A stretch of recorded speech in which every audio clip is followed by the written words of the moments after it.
There's plenty to choose from, but who will be the most improved player this season? Find out in this edition of Locked On Royals.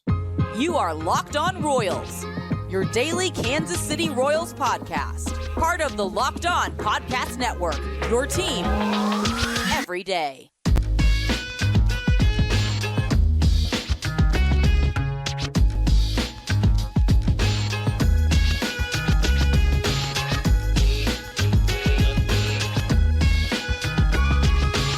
Thank you for tuning in to another edition of Locked On Royals on the Locked On Podcast Network. As always, I'm your host, Jack Johnson. You can give me a follow on Twitter or X at JohnnyJ_15. That's at JOHNYJ_15. It's also very easy to find us on wherever you get your podcast. That can be Spotify, Apple Podcast, Amazon Music, Google Podcast. We're also on Odyssey, and we are on YouTube. Just be sure to hit that follow button and subscribe. If you're a first-time listener, of course, welcome in. We love new listeners here on the Locked On Podcast Network. And if you want to know a little bit more about me, I work here in Kansas City at Sports Radio 810 WHB. Got a show once a week over there, and also spend some time producing as well. So I'm very busy and active in the sports world. But you know, when you come here, you click on this podcast, you get 30 straight minutes of Royals baseball talk, as we're now just 2 weeks away from opening day. Can't believe we are this close, just counting down the days at this point. And as much as I would like to have a very smooth and easy transition over these next 2 weeks, of course, I run into some connection problems, but not to worry. Anytime we have that, anytime I'm out of town, anytime I'm sick, I'm going to find a way to make it up to the listeners and the followers so that I don't gyp you of only, 3 episodes a week or 2 episodes a week. Sometimes it's going to be tough to do 5 episodes. As we saw last week, I was out of town in Dallas. This week, was back on track, was back to normal, and then I had connection problems last night and connection problems this morning. So I thought, let me get that all figured out, and then I'm going to go have 1 episode for the afternoon part of the day, and then 1 in the evening. We'll be back on pace to get 2 more episodes later on this week, so we'll hit that 5-episode threshold before Sunday. So that is the goal as of right now, barring any catastrophic changes. I know that it can be a little bit frustrating if you really like watching these podcast episodes and you're waiting. Yesterday it would have been no episode comes. You're waiting this morning. Nothing really comes. Well, hopefully these 2 episodes will be worth the wait here. And tomorrow we'll have a Mailbag Friday, and Saturday we'll have a little bit more of a breakdown of the past couple games. But going into our first segment today, I want to go over a question that was posed to me by the listeners. You recall from our episode on Tuesday, said that I really wanted to incorporate some of the listeners this week and the questions they may have had, because we didn't have Black Friday episode last week. And one of the listeners asked who I think will be the most improved player. And, I think I've got my list. I've got my number 1, my number 2, my number 3. But as I was going down 4, 5, 6, and 7, I'm like, there is a lot more guys that can be given this award by the end of the year. I mean, think about how many bounce back guys there really are. Think about the guys who were maybe marginally good, but then really can take the next step, or guys that weren't good at all last year and then can take a big step forward in year number 3, whatever year they are in the big leagues. But before I do dive any further, I don't want to forget this. Today's episode is brought to you by Gametime. As I said, 2 weeks away from opening day, head over to Gametime, buy your tickets, and use the code that we're going to talk about here coming up shortly in about 10, 15 minutes or so. But spoiler, it's Locked On MLB is the code. So if you want to go buy some tickets, head over to Gametime right after this podcast. But back to the point at hand. With the guys that I was going through on my list, I think you know who number 1 is. It's got to be MJ Melendez. I've been banging the drum on that. I'm not really going to back down at this point. I do think that he's a guy who can really take a step forward in now year 3 of the big leagues. There are going to be people that disagree with me. I totally understand that sentiment. You're going to have guys that you like, and you're going to have guys that you simply just will never get on board with until they show you they're capable. And I get it, right? But the point of this segment is I got to pick somebody. I got to pick a couple of guys here that could be the most improved player. Like, I think a perfect example with my infatuation with an MJ Melendez bounce back year is the same way I know a lot of people that are infatuated with Daniel Lynch having a bounce back year. Like me personally, I'm not going to believe in it until I actually see it. And for MJ, I'm not going to sit there and say, how can you not see it? How can you not believe in it? Because he hasn't done it yet. He's not been an atrocious, awful black hole in the lineup. He's had his moments, don't get me wrong, but he has not lived up to the expectation that I and many have set for him. Daniel Lynch, the exact same thing. But where this can get interesting when looking at the most improved player on the team, MJ or Daniel Lynch or Kyle Isbell, those guys all make sense. But as I kind of set that criteria, it can be somebody that's been really good before. I mean, how about this name to throw out there? What about Salvador Perez? Salvi appears to be healthy. I know it's the cliche saying in spring training, I'm the healthiest I've ever been. I'm in the best shape of my life. But Salvi is having a really good spring. His swing looks good. I know that you can factor in the Arizona air, if you will, and spring training. You're not always facing the best of the best. And when you do, they may be just working on things. But Salvador Perez could very well be the most improved player on this team.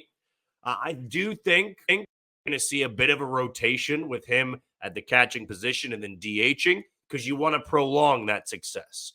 If you beat him into the ground behind the plate every single day, we've seen in years past, that's just not the best form of Salvador Perez. That's not the best version of Salvador Perez.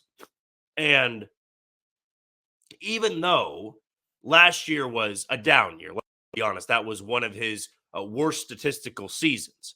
Wasn't healthy, wasn't hitting that much. The power numbers were still somewhat there, but we all know what he is capable of.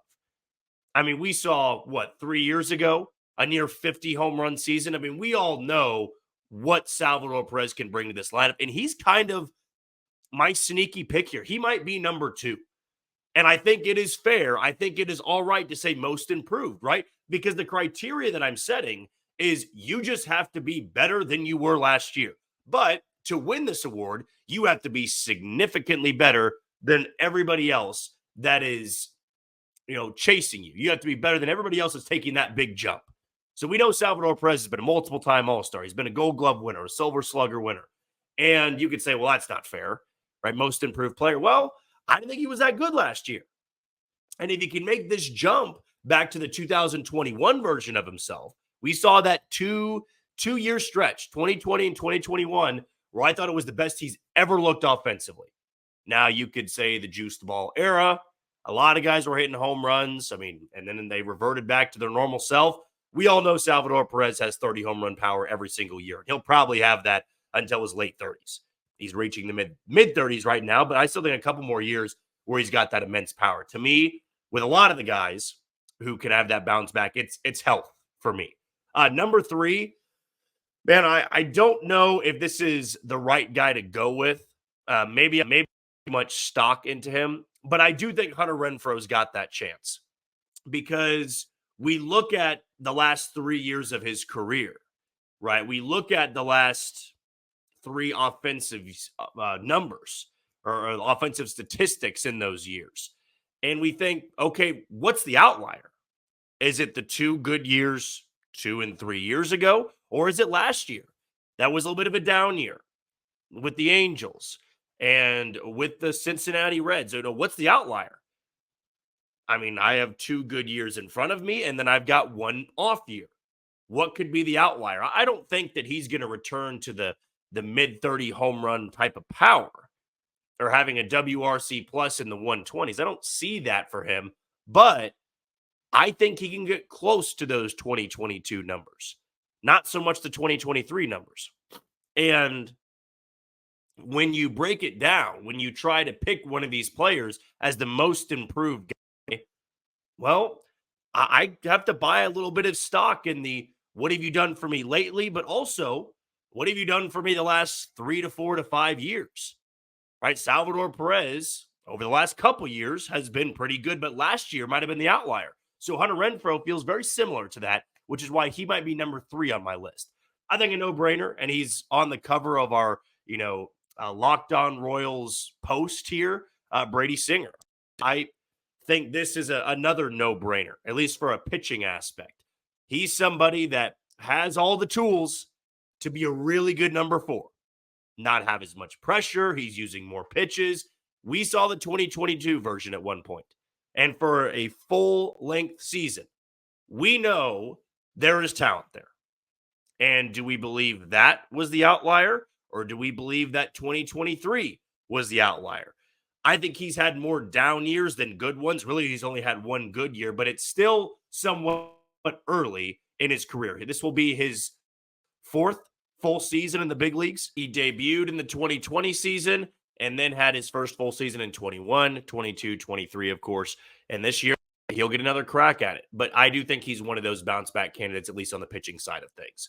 Okay, we're going to take our first break of the show. When we come back, I got to ask, what's the timeline for Tyler Gentry? Are we going to see him up in Kansas City soon, or is it going to be a little bit later on in the season? We'll find out next on Locked On Royals. You are tuned into Locked On Royals on the Locked On Podcast Network. As always, I'm your host, Jack Johnson. You can give me a follow on Twitter or X at JohnnyJ_15. That's at JOHNYJ_15. Before we go any further, I want to give a shout out to one of our sponsors today in PrizePicks. Now, football season may be over, but the action on the floor is heating up. Whether it's tournament season or the fight for playoff home court, there's no shortage of high-stakes basketball moments this time of the year.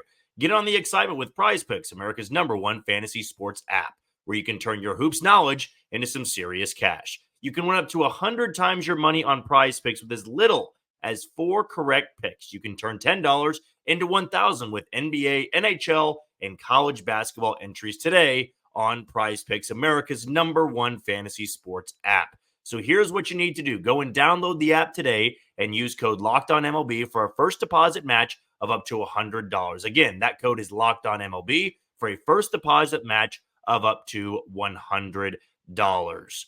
Now, you probably can tell the second part of this episode looks a little bit different than the first. That's because I can't seem to shake this connection problem. I'm trying my best to get everything done in a timely manner, but you know the drill. Sometimes, whether it's the setup, the Wi-Fi I pay for, we run into some issues, but this is what we're dealing with. So if it sounds a little different, looks a little different, it's because I had to split up this video a little bit. I had to record the first 10 minutes, then I had to work on some stuff, record the next 20, and do the same thing for the next episode after that. So let's not waste any time and hopefully don't run into any more connection problems throughout this episode. Well, one of the listeners asked me what I think the timetable, the estimation is for Tyler Gentry coming up to Kansas City. I know for a lot of people out there, it was disappointing to see him not have a chance to make the opening day roster. It didn't necessarily surprise me. I wasn't one of those fans or one of those people that covered the team thinking he had a really good shot of making the team. I thought even with the strong spring, it was going to take an injury or two for him to crack the opening day roster. However, we had seen throughout the last couple of years, the Royals give chances to guys who maybe won him in spring. I know Kyle Isbell had a really good spring going into 2021, and that earned him the spot on the opening day roster as the right fielder for the team. So it had happened before, guys making that jump, and Kyle Isbell made the jump from high A to the big leagues. Tyler Gentry would just be going from AAA to the bigs. Where I stand on him right now is it feels a lot like a June call-up, a July call-up, and it's going to take somebody struggling or, again, an injury to this team. And throughout 162 games, you are going to have injuries. You are going to have guys underperform, and even though we've got this optimism in spring training, we've had optimism this offseason, somebody's not going to live up to the hype. But we know that's going to happen, and I think Tyler Gentry is a good enough hitter in AAA to be one of those first guys that's called up to Kansas City. And that's going to be exciting. That is going to be an exciting player to keep your eye on it and kind of see him as this next one in line. He is not a top 100 prospect. He is not a guy that I believe is going to be a multiple-time All-Star, but I think he can be a pretty good third or fourth outfielder for a team that hopefully at that point is in contention. I think he kind of fits that model of the new age Royals and what they value as compared to some of the old age Royals where it was put the ball in play, don't strike out, don't walk. You want to try to put the ball in play, give yourself a better chance to maybe get on base or leg something out. He's a high OBP guy. I think he's got a lot of pop in his bat, and that is going to play, assuming he puts it all together at the big league level. Again, that's a big if. We've seen guys hit well in AA and AAA and then not be able to put it together once they got to the big leagues. But on this timeline, on this projection, I would probably say if Nelson Velasquez, for example, if he really struggles out of the gate, he is somebody I think it's going to bounce between right field and DH a lot. It would not surprise me if Nick Prado's already on the roster at that point, if Tyler Gentry would be the guy they would call up. I think first and foremost, he is the first bat that is going to be called up, and at least a guy that can play every other day. He's going to be right there with Nick Lofton. Now, I say that because either Dairon Blanco or Drew Waters is going to be the fourth outfit. We know that for a fact. And then I'm not sold that if somebody is to be called up because they're playing well, it would be a Waters or a Blanco. It always could be. They could be one of those April or May call-ups. But I could see Lofton and Gentry a little bit in that same category. There's a lot of things that Gentry does really well. The unfortunate part is the Royals went out and made some moves and added some guys last year that have blocked him a little bit. You know, they have big expectation for MJ Melendez in year 3 in Kansas City. They love Kyle Isbell's defense, and they gave Hunter Renfroe a 2-year deal. So right now, one of those guys would have to be the one that underperforms for him to take that spot. I don't see it being MJ. Kyle Isbell would really have to decline at the plate, more so than he even was last year. And I think Renfroe would have to bottom out or get banged up a little bit. So that's the unfortunate part for Gentry, is since he's an outfielder only, that can hinder you more than Nick Lofton per se, because Nick Lofton can play every spot in the infield. He can play every spot in the outfield. So that's going to give him a leg up if somebody else gets banged up, somebody else is struggling. Gentry's going to have to wait a little bit. But we all know, as I said, throughout a long season, you are going to have guys struggle and get banged up. It's not going to be perfect. There is going to be a chance that one, maybe two, or all three of those outfielders struggle. I mean, the track record in the big leagues hasn't been phenomenal for two of them, and one of them is coming off one of his down years in his career. So it's not like Gentry's playing behind Ronald Acuna or Juan Soto out there. I mean, these are guys that he can compete with, but for the first couple months of the season, I don't see the Royals making that quick and rash decision to pull somebody out to give Tyler Gentry those at-bats. That's, kind of the thing that I've been looking at here. And the Royals have made it abundantly clear this offseason that they're in a little bit of a all-in mode. I don't want to say truly all-in, because when you really are all-in, you're making those trades. You're making big-time signings rather than just the more signings than we're used to, right? All-in would be going after a Blake Snell or a Jordan Montgomery, or would have been on the Cody Bellinger sweepstakes. That's like truly all-in. They're more all-in than they have been in years past, and that's why I look at this roster and go, they're not going to abandon this thing unless it really goes south. They're not going to start pulling guys from that lineup unless it really, really goes wrong for the Royals. Now, injuries can change things, right? Guys get hurt. You are forced at that point to make a roster decision. You're going to have to be the coach, the manager, the front office personnel to make that tough choice as who is the next in line. And Gentry is going to be behind whoever that odd man out is in the outfield, whether it's Waters or Blanco, and then Nick Lofton. I think he's third in line, probably coming out of Omaha.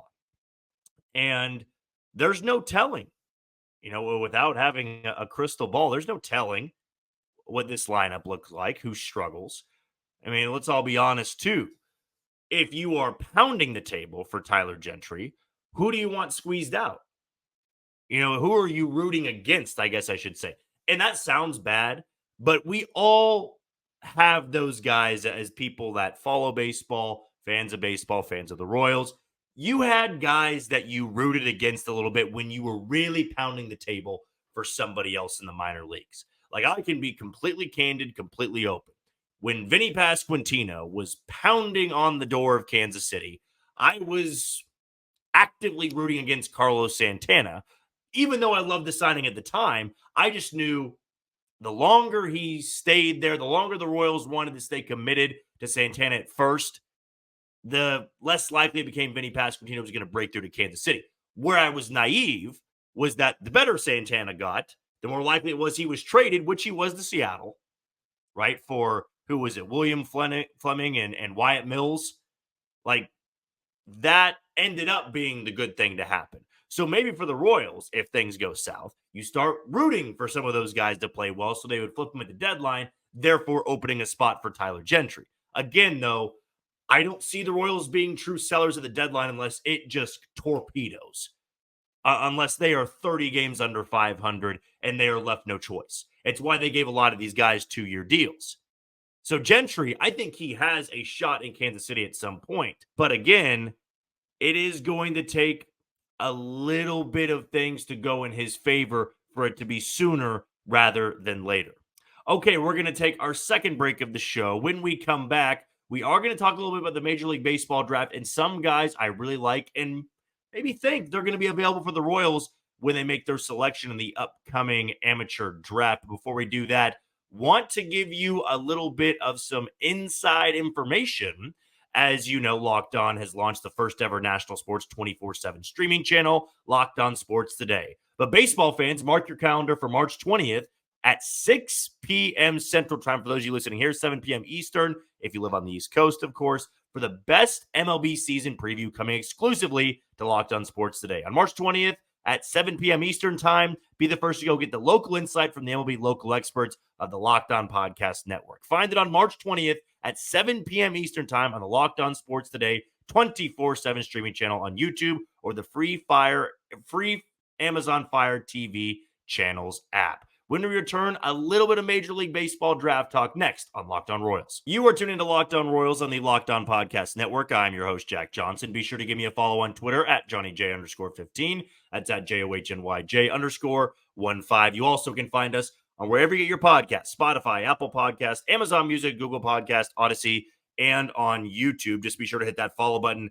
and subscribe. Before we go any further and wrap up our show, want to give a shout out to the other sponsor today in Gametime. Opening day just 2 weeks away. So get in on those tickets and use our code of Locked On MLB. So if you haven't used Gametime yet, I've been strongly urging you to do so because with that first purchase and you're using the code of Locked On MLB, get $20 off. The opening day tickets are a little bit pricier than it's going to be throughout the season. So why not take a $20 discount in that? I love using Gametime. It's not just for Royals games. It's not just for sporting games. It can be, something that is a comedy show. It can be a concert. I love to go to both. I was at a concert last week, and I used Gametime to buy those tickets because they show you the best possible deals. They take care of everything. It's so easy, whether you're going with 1, 2, 3, 4, or 5 people, or going by yourself. I won't be the one to judge you. So here's what you need to do with Gametime. After this podcast episode, go and download the app, create an account, and use code Locked On for $20 off on your first purchase. Those terms apply. So again, create the account and redeem code Locked On, LOCKEDON, for $20 off with Gametime. Well, we know the Major League Baseball draft is way, way down the road. It's not something that's going to be a focal point. Right now, the focal point is what is this team going to look like in the regular season? Because what I don't want to do is be looking forward to the Major League Baseball draft in 3 weeks or 4 weeks. I don't want this team to be out of it where you're already looking toward the draft. And, at the end of the day, it is not as exciting as it used to be for me. I used to be very invested, but I almost got so invested that I started making my enjoyment about a guy I fantasized the Royals getting. I would go into each draft and I would pinpoint one guy and say, this is the guy I want them to take. I can foresee it now. I can have these beautiful future outlooks and where I could pencil him into the lineup. Last year was Kyle Teal. It didn't work out, right? And then the year before that, it was Gavin Cross. I think I had set my hopes on the Collier kid who ended up going to Cincinnati, if I'm not mistaken. Or it was the kid that ended up going to Pittsburgh. So 2 prep hitters, not college bats. They took Gavin Cross, and I'm still not going to call Gavin Cross a bust, but it has not been a great start to his big league career. The Frank Mozzicato year, this one I'm actually glad I was wrong. I really wanted him to go after Kumar Rocker, but then we saw what Kumar Rocker was wanting to sign for.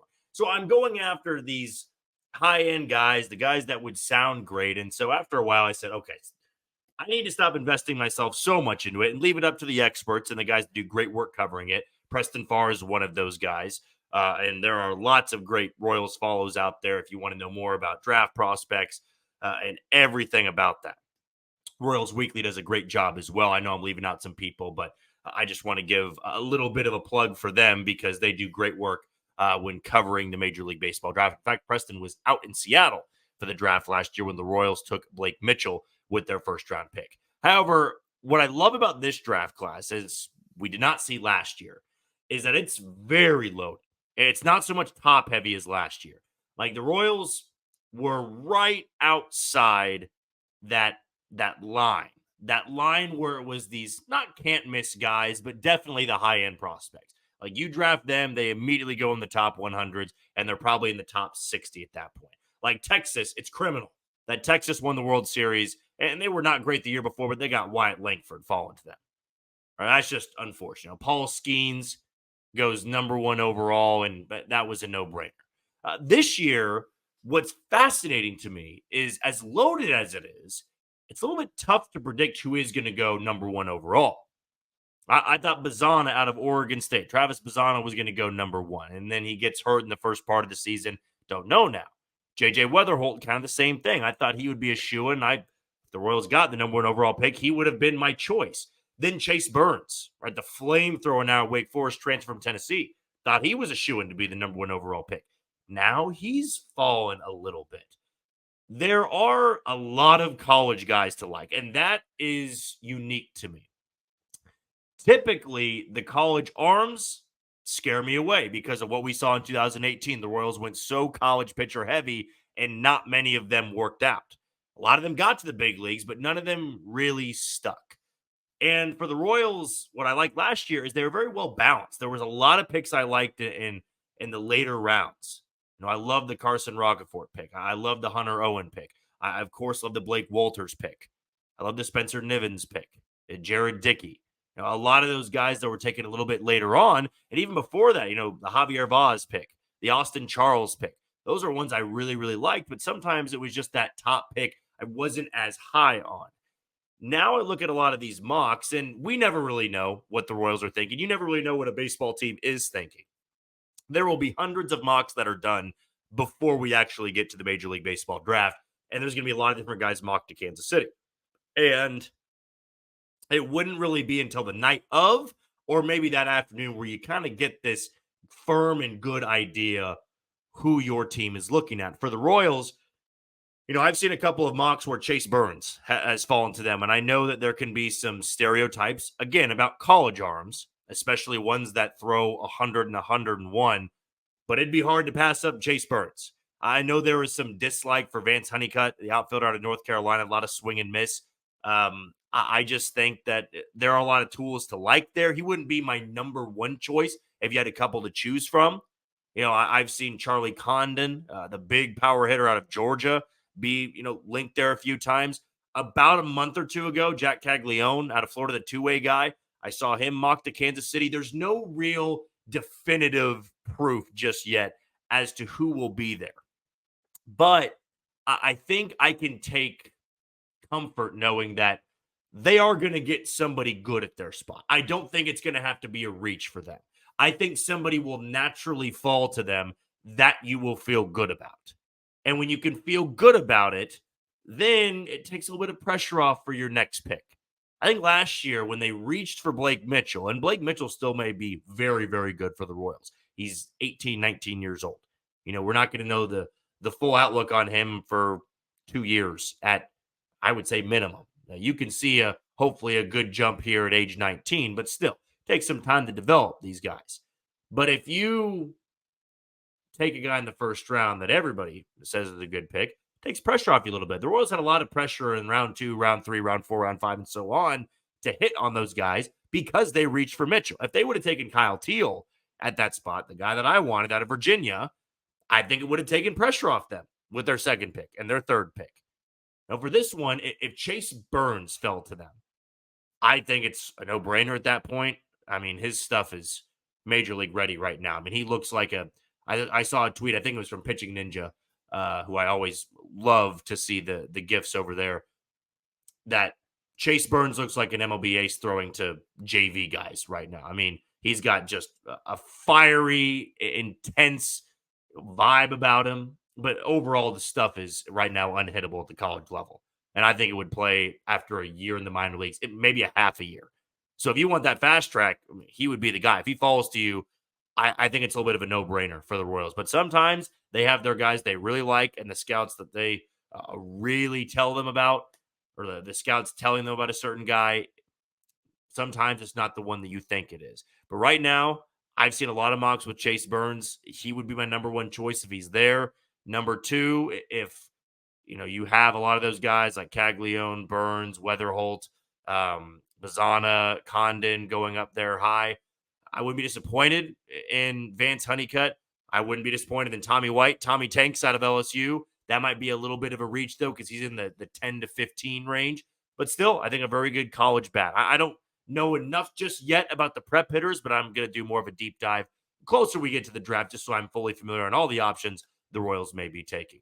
All right, that's going to do it for our first episode of the evening. I know we've been dealing with tons of connection problems. This episode was a little bit wonky, but hopefully no issues for episode number 2, which will be coming out here rather shortly. But again, that'll do it for another episode of Locked On Royals. You can always find me on Twitter at JohnnyJ_15. And you can find us on wherever you get your podcast, Spotify, Apple Podcast, Amazon Music, Google Podcast, Odyssey, and we're on YouTube. Just be sure to hit that follow button and subscribe. Until a few hours down the road, you take it easy, Kansas City.